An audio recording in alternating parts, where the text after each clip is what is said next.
పిల్లల్ని స్కూళ్లకు పంపాలంటేనే తల్లిదండ్రులు భయపడాల్సిన పరిస్థితి. కిడ్నాపులు, సైకోల దాడులు, టీచర్ల పనిష్మెంట్లు, ఆకతాయిల వేధింపులు ఇలా ఎన్నో.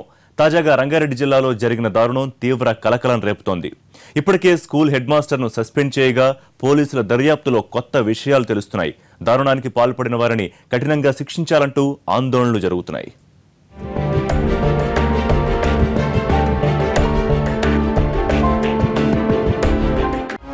హైదరాబాద్ మాదాపూర్ గవర్నమెంట్ హైస్కూల్లో విద్యార్థిని డెలివరీ వ్యవహారంపై తెలంగాణ విద్యాశాఖ సీరియస్ అయింది. Serilingampally MEO school head master అయిన బసవలింగంను సస్పెండ్ చేశారు రంగారెడ్డి జిల్లా డీఈఓ రమేష్. అంతేకాదు, స్కూల్లోని 10 మంది టీచర్లకు షోకాజ్ నోటీసులు జారీ అయ్యాయి.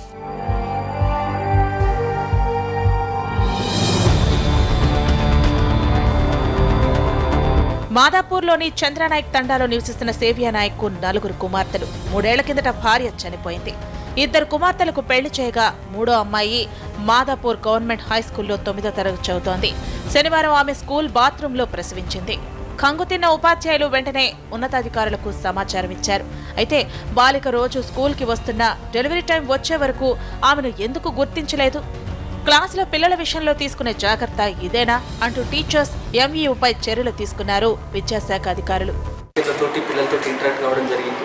ఖచ్చితంగా కొంచెం సూపర్విజన్ ప్రాబ్లం ఉన్నట్టు మాకు క్లియర్గా స్పష్టంగా తెలుస్తుంది. కాబట్టి ఇందుకు ఎవరైతే కన్సర్న్ హెచ్ఎంఆ ఎవరు వారిపైన పూర్తిలో డీటెయిల్ రిపోర్ట్ తీసుకొని మా పై అధికారులకు ఖచ్చితంగా యాక్షన్కి ప్రపోజ్ చేస్తాం. ఈ ఘటనలో ధను అనే కుర్రాడిపై బాలిక తండ్రి సేవియా నాయక్ అనుమానం వ్యక్తం చేస్తున్నాడు. జులైలో తిరిగే ఆకతాయి తరచూ తన కూతురి వెంట పడేవాడని, అతనే ఈ దారుణానికి పాల్పడి ఉంటాడని అంటున్నాడు. బాలిక డెలివరీ తర్వాతి నుంచి ధను కనిపించకుండా పోయాడు.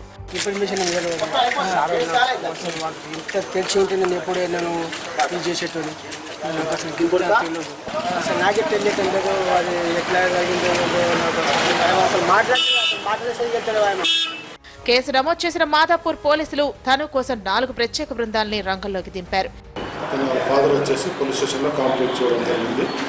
మైనర్ అమ్మాయి ధను అనే వ్యక్తి దీనికి రెస్పాన్సిబుల్ పర్సన్.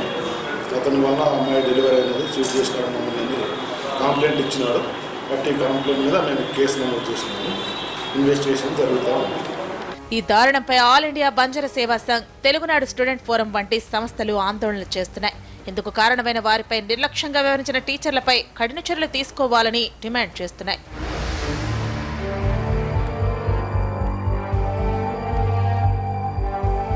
మన విద్యా సంస్థలు ఎంత అధ్వాన స్థితిలో ఉంటున్నాయో ఈ ఘటనే చెబుతోంది. ఏ స్కూల్ చూసినా ఏదో ఒక దారుణం వెలుగు చూస్తోంది. తమ పిల్లల్ని స్కూళ్లకు పంపితే వాళ్లు క్షేమంగా ఇంటికి వస్తారన్న గ్యారంటీని ప్రభుత్వాలు తల్లిదండ్రులకు ఇవ్వాలి. ఇకపై ఎలాంటి దారుణాలు జరగకుండా కఠిన చర్యలు తీసుకోవాలి.